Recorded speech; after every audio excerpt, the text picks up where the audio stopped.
अब देखो, video start होने से पहले मैं छोटी सी एक चीज़ बताना चाहता हूँ कि भाईचारा मेंटेन करो। जो एक ब्रो कोड हुआ करता था ना लड़कों के बीच में, मर्दों के बीच में एक भाईचारा होता था, वो फिर से लेकर आओ। क्योंकि आज की डेट में सब चीज़ें मेन के अगेंस्ट हैं, हर कुछ हम आदमियों के अगेंस्ट चल रहा है, लॉज भी अगेंस्ट हैं, और हमारा जो सबसे स्ट्रॉन्ग टीममेट हुआ करता था वुमेन, वो भी ऑलमोस्ट हमारे अगेंस्ट होती जा रही हैं। लगभग ऑलमोस्ट सभी की सभी हो ही गई है ऑलमोस्ट। थोड़ी बहुत जो कुछ बची हुई है वो हमारे सपोर्ट में है, बाकी आधे से ज़्यादा तो हो ही चुकी है हमारे अगेंस्ट। तो इस केस में ना हमारा एक आदमी होने के नाते एक दूसरे आदमी का सपोर्ट करना, उसके साथ भाईचारा मेंटेन करना बहुत ज़्यादा ज़रूरी है। आज की डेट में ना आदमी ही आदमी का सबसे बड़ा दुश्मन होता जा रहा है। तो भाई हमें दुश्मनी नहीं चाहिए, हमें भाईचारा मेंटेन करना है, समझ रहे हो। तो इस वीडियो में तुम लोग आओ, मेरे कमेंट सेक्शन में कमेंट करो, तुम लोग डेली बेसिस पे किसकी मदद कर रहे हो। तुम्हें कोई भी दिखे, छोटा बच्चा, बराबर का बूढ़ा, कोई भी दिखे, जैसी भी हेल्प कर सकते हो करो, भाईचारा मेंटेन करो। कोई रोड क्रॉस कर रहा है, बूढ़ा आदमी, रोड क्रॉस करवा दो। कोई बच्चा है, कोई जो कुछ भी हेल्प डेली बेसिस पे मिल सके ग्राउंड लेवल पे तुम करो। और किसने किसने डेली बेसिस पे क्या हेल्प की तुम आकर नीचे कमेंट सेक्शन में बता सकते हो। अब देखो, जो भी केस अतुल सुभाष के साथ हुआ था उस चीज़ से सारे लोग वाकिफ़ हैं, और जो केस अभी दिल्ली से निकल कर आया है पुनीत खुराना का, उस चीज़ से भी बहुत सारे लोग वाकिफ़ हैं। यही थी मनिका पावा और उसके माँ बाप, उसकी बहन ने मेरे भाई को इतना मजबूर कर दिया, इतना मेंटली स्ट्रेस दिया, इतना टॉर्चर किया, इतना हरास किया कि वो उसको इतना उकसाया बोल बोल के, तू तो फट्टू है, तू तो कुछ कर नहीं सकता, हिम्मत है तो मर जाना, जाके करके दिखाना। अब इतना उसको उकसाया, रात को 3:30 बजे फोन पे रिकॉर्डिंग करी है उसने। पुनीत ने वो वीडियो बना के गया रात को, जो उसके फोन में है, जो करीबन 39 मिनट के आसपास की है। और वो वीडियो वो कितने की है, 59 मिनट्स 34 सेकंड्स की वो वीडियो है, जो पुलिस को दिखा दी गई थी। पुलिस ने हमें सुनवाई थी, लेकिन हमने उनकी कॉपी मांगी तो उन्होंने हमें कॉपी नहीं दी।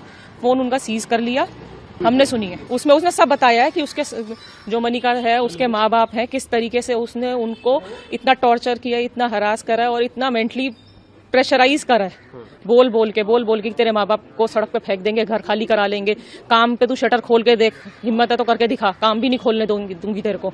इतनी गालियां दी हैं।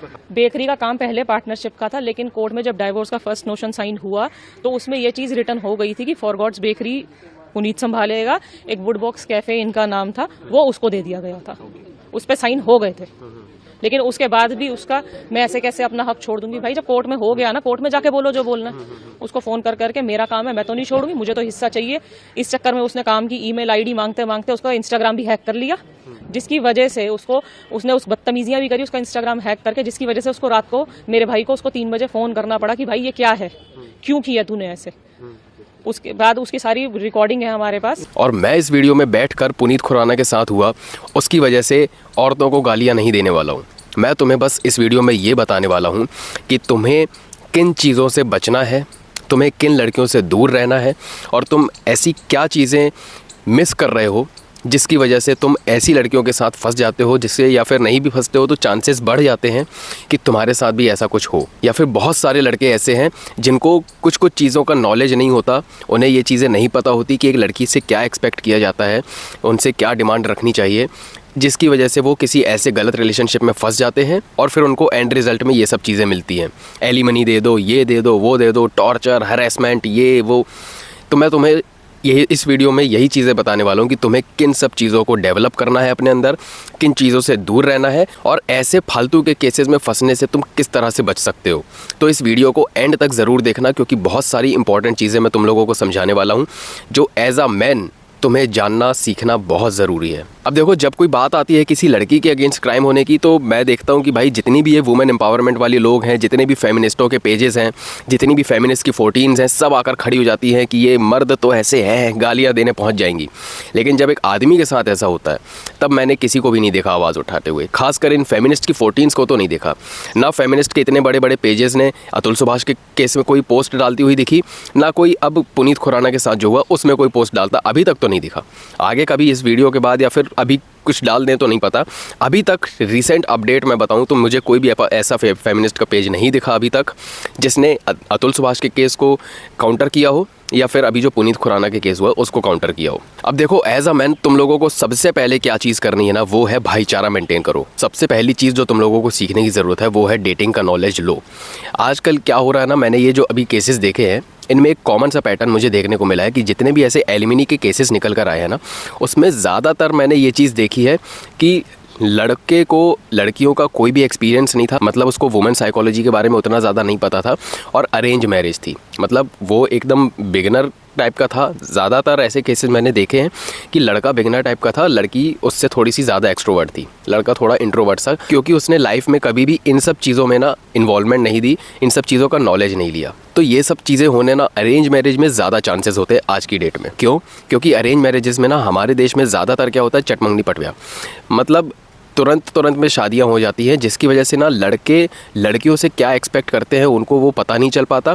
दूसरी चीज़, लड़की कैसी है, लड़के का कैरेक्टर कैसा है, लड़की के घर वाले कैसे हैं, उनका कैरेक्टर कैसा है, ये सब चीज़ें जानने का मौका ही नहीं मिल पाता। इसलिए भाई अरेंज मैरिज की तरफ तो मैं तो बोलूँगा बिल्कुल भी मत जाओ। अगर जा भी रहे हो तो बहुत अच्छे से लड़की को जान लो, उसके कैरेक्टर को जान लो, और अगर लड़की का कैरेक्टर जानना है ना तो उसके पेरेंट्स के कैरेक्टर को तुम देखो, क्योंकि लड़के लड़कियां मतलब बच्चे किस तरह के होंगे वो डिपेंड करता है कि माँ बाप किस तरह के हैं, समझ रहे हो? तो उनको भी तुम थोड़ा सा जानना की कोशिश करो। दूसरी चीज़ मैं तो भाई बोलूँगा कि शादियाँ अभी के लिए अवॉइड करो, या तो अवॉइड करो, डिले करो। क्यों? तब जब तक जेंडर न्यूट्रल लॉज नहीं आ जाते, जब तक प्रीनप हमारे देश में लीगल नहीं हो जाता, मैं तो बोलूँगा भाई कि शादियाँ अवॉइड करो, डिले करो, डेटिंग्स भी अवॉइड करो, डिले करो। लड़कियों के साथ इंटरेक्ट करना अभी के लिए फ़िलहाल के लिए रोक कर रखो, अपने अंदर सेक्सुअल डिसिप्लिन लेकर आओ। कोई भी तरह का फिजिकल कनेक्शन, फिजिकल रिलेशन, ये सब चीज़ों को थोड़ा सा अवॉइड करो फ़िलहाल के लिए, जब तक जेंडर न्यूट्रल लॉज नहीं आ जाते, जब तक हम मर्दों को बचाने के लिए ऐसे लॉज नहीं आ जाते जो हमें बचा सके ऐसे एलिमिनी के नाम पे एक्सटॉर्शन के केसेस से, तब तक के लिए मैं तो बोलूँगा भाई बचो, अवॉइड करो या फिर डिले करके रखो। और इस चीज़ को एक बड़ा मुद्दा बनाओ मेरे भाई, क्योंकि जब तक पीड़ित आवाज़ नहीं उठाएगा तब तक वो पीड़ा सहता रहेगा। तो पीड़ित के साथ जो चीज़ें हो रही हैं, सबसे पहले पीड़ित को ही आवाज़ उठानी पड़ेगी।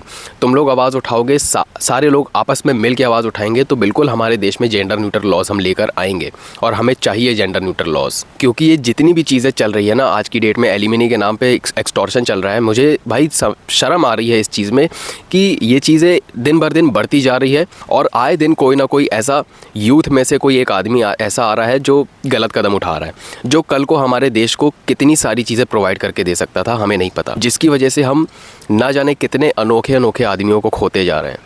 तो हमें चाहिए कि ऐसे जेंडर न्यूट्रल लॉज आए जो हर चीज़ को जस्टिफाई कर सके, हर किसी को जस्टिस दिला सके, चाहे वो लड़का हो चाहे वो लड़की हो। तीसरी और मोस्ट इंपॉर्टेंट चीज़ जो तुम्हें जानने और सीखने की ज़रूरत है वो है कि तुम्हें अपने दिमाग से ये ख्याल निकालना पड़ेगा कि पैसा कमा लो लड़की आ जाएगी, पैसा कमा लो लड़की आ जाएगी, पैसा ही मैटर करता है।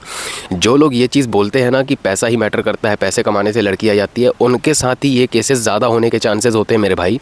तुमको मैं हर वीडियो में समझा कर थक गया हूँ, फिर से समझा देता हूँ। मैं हार नहीं मानूंगा भाई तुम लोग को समझाने के लिए, क्योंकि तुम लोग मेरे भाई हो यार। एक भाई होने के नाते मेरा फ़र्ज़ बनता है कि तुम लोगों की हेल्प करूं। तो ये ख्याल निकालो मन से कि पैसा कमाने से लड़की आती है। जो लड़की पैसा कमाने से आ रही है, जो लड़की तुम्हारी फाइनेंशियल सिचुएशंस को देखकर आ रही है, तुम्हारे फाइनेंशियल बेनिफिट्स को देखकर आ रही है कि तुम्हारे पास कितना पैसा है, गाड़ी है, ये है, वो तुम्हारे लिए आ ही नहीं रही है मेरे भाई। सिंपल सा कॉमन सेंस है भाई, सिंपल सा लॉजिक है। जो लड़की तुम्हारे पैसे से अट्रैक्ट होकर तुम्हारे पास आ रही है, चाहे वो कितनी भी सुंदर क्यों ना हो, वो तुम्हारे लिए तो आ ही नहीं रही है ना माहिर भाई। उसके मन में तुम्हारे लिए तो कोई ख्याल ही नहीं है, उसके मन में तुम्हारे लिए कोई इमोशंस ही नहीं है, तुम्हारे लिए कोई अट्रैक्शन ही नहीं है, कोई किसी तरह का इमोशन नहीं है। तो इस चीज़ को समझो ना मेरे भाई।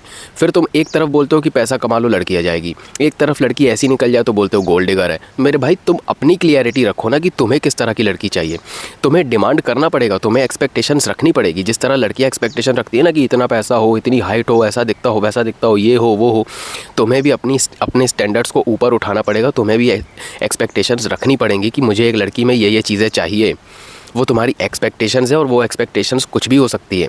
तुम एक लड़की में क्या चीज़ें ऐसी देखते हो जो वो एक लड़की में होनी चाहिए, वो चीज़ें तुम्हें पता होना ज़रूरी है। तभी तुम एक अच्छा, स्वीट और एक बहुत प्यारा सा रिलेशनशिप डेवलप कर पाओगे। तो बस मेरे भाई एंड में मैं बस इतना ही बोलना चाहूँगा कि किसी भी लड़की के साथ रिलेशनशिप में आने से पहले, या फिर अगर तुम शादी करने का सोच रहे हो तो शादी करने से पहले बहुत अच्छे से लड़की को, लड़की के कैरेक्टर को, उसके पेरेंट्स को, उसकी फैमिली को बहुत अच्छे से एनालाइज कर लो, क्योंकि ये चीज़ तुम्हारी ज़िंदगी भी बचा सकती है, तुम्हारी प्रॉपर्टी, तुम्हारा कमाया हुआ पैसा भी बचा सकती है। इसके बाद मैं नेक्स्ट वीडियो ये चीज़ लेकर आऊँगा कि किन लड़कियों से तुम्हें दूर रहना है। तो उसके लिए अगर तुम चैनल पर नए आए थे तो चैनल को सब्सक्राइब कर लेना। वीडियो पसंद आई तो वीडियो को सबको शेयर करना। इस वीडियो को सबको शेयर करना क्योंकि इस वीडियो में मैंने बहुत इंपॉर्टेंट मैसेजेस छोड़े हुए हैं, तो सब लोगों तक पहुंचना बहुत ज़रूरी है, भाई लोगों तक पहुंचना बहुत ज़रूरी है। जिनके साथ फ्यूचर में ऐसे केसेस हो सकते हैं तो वो बच जाएंगे, इसलिए इस वीडियो को ज़रूर से ज़रूर शेयर करना। और अगर तुम मुझसे 1-on-1 कोचिंग कॉल में बात करना चाहते हो तो लिंक नीचे डिस्क्रिप्शन में है, चेक कर लेना। और अगर तुमने मुझे अभी तक इंस्टाग्राम पर फॉलो नहीं किया है तो जाओ फॉलो करो, ऐसा ही बढ़िया बढ़िया कंटेंट मैं वहाँ पर भी डालता रहता हूँ। मैं मिलूँगा आपको नेक्स्ट वीडियो में। Till then bye bye.